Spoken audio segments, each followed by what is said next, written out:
Welcome to another episode of You're Having Fun Wrong by the creators Nintendo. Nintendo might be the only company I'm convinced that has more lawyers than actual developers. They're basically just like a law firm that makes games on the side. Oh, wait a second, did you draw a picture of Kirby in your sketchbook? Off with your head, that's illegal. Get ready for a DMCA coming your way. Now, you might be too busy playing Digimon Storytime Stranger, or Dragon Quest XI, or much better RPGs than Pokémon to care about Nintendo anymore. Well, we've got a good video for you today, folks. You are not gonna want to miss this banger, so hit the like button and subscribe, my little algorithm supporter. We are this close to 90k. Now, before we get to the topic, I need to make a statement right now. Ever since I started making Nintendo content, I've realized how much demand there is for someone like me to speak on the behalf of the consumer.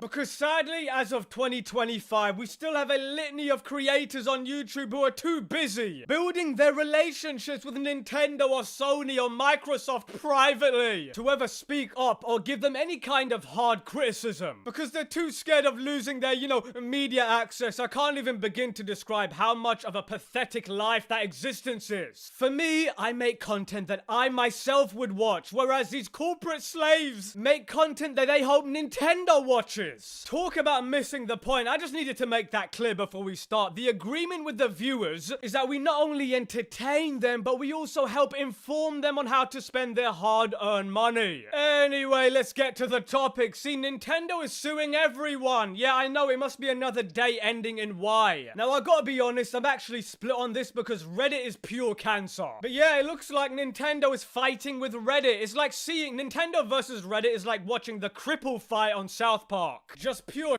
housery. Now, some people have already covered this, but they're not talking about the whole story. So let's get into it. Nintendo seeks a $4.5 million against Reddit moderator accused of pirating Switch games in the latest crackdown against piracy. Ahoy, scallywags! Welcome aboard my ship. Are you ready to become a legendary pirate? Well, guess what? Jack Sparrow isn't the only legend around these parts. There are some people who might say that piracy is far more moral than handing a single dollar to a corporation like Nintendo that prides itself on killing creativity. But hold on a second, this story has two sides that are completely defendant has failed to comply and became combative and uncooperative. Oh, what a naughty boy. See, Nintendo is seeking $4.5 million in damages against a Reddit moderator as the company is accused of pirating its games. The lawsuit was filed earlier this month with the U.S. District Court for the Western District of Washington, thanks Oatmeal Dome, whoever the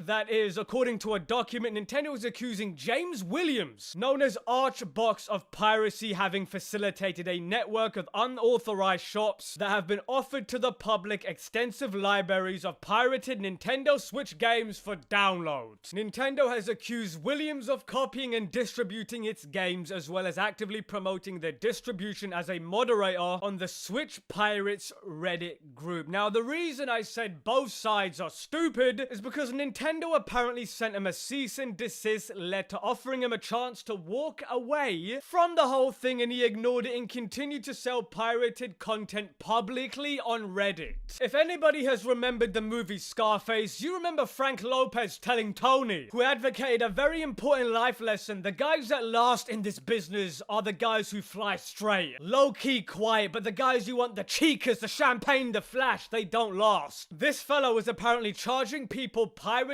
Switch content, instructing users how to circumvent the Switch 2's DRM in public, even after having all of his information exposed by Nintendo. The thing is, I'm down for the cause when it comes to game preservation, but this guy was just way too dumb about it. I mean, oh Jesus, the worst part is that he didn't even show up to court. Holy at least try to defend yourself. But it's important to know, ladies and gents, that emulators were never ruled as illegal per se. And it was just never ruled as illegal either. When this was in court, they failed to find a direct link between emulators and piracy. But this is the problem. This is the main legal issue that people run into with Nintendo when distributing their content. Now, Williams has been instrumental in planning, developing, functioning, and proliferating all of these shops, while further promoting the shop, soliciting donations. Soliciting donations? Wow, this guy is stupid. And offering technical advice and encouragement through his position as moderator on Reddit. Wow, Nintendo, you make it seem like this guy is the head of the mob or something, like you're trying to find a RICO case against him. Furthermore, Nintendo claimed that Williams was directly involved in creating, promoting, and distributing the circumvention software to facilitate widespread use of pirate shops. As a result, Nintendo has requested a default judgment to be granted against Williams, along with the damages of $4.5 million due to the number of violations including copyright infringement, in circumvention devices, and breach of contract. It's quite telling that Nintendo finds it appropriate to ask for a default judgment, which is egregious, because it can ruin this individual's life forever. But he's that dumb, so maybe he deserves it. But the moral of the story, ladies and gents, to everybody watching this, is keep what you do privately out of the public eye. Not only outside the public eye, but outside the corporate eye. But if you start becoming brazen enough to start screaming from the rooftops about what you're doing, then you know what, maybe you're at fault for what comes out after. But for Nintendo, it was just another Tuesday, which means the line must go up by any means necessary. Be it software game sales or suing their own fans into financial ruin. You know, if there was any justice in this world, the Animal Kingdom should sue Nintendo for taking direct inspiration for them in Pokemon. Imagine if like Noah's Ark made its way into the courtroom. Now the thing is, this whole patent nonsense just keeps making Nintendo look very weak